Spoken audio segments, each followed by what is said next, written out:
ఏండి బొబ్బస్కాయ ఓకే కలిపాను. పొద్దున కలిపాను. సాయంకాలం నుంచి తింటున్నాను నెయ్యేసుకొని. అసలు చాలా బాగుందన్నమాట. బొబ్బస్కాయ ఆరోగ్యరీతిగా చాలా మంచిది కదా! బొబ్బస్కాయ తొక్క చెక్కేసి గింజలు తీసేసి చిన్న చిన్ని ముక్కలు కట్ చేసేసుకొని నువ్వుల నూనె తీసుకున్నాను నేను.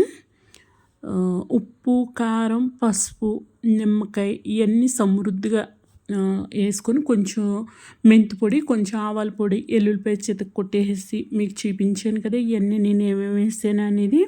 మనం పులుపు, ఉప్పు, కారం సమృద్ధిగా చూసుకుంటే పచ్చడి చాలా బాగుంటుంది. చాలా ఈజీగా చేసుకోవచ్చు.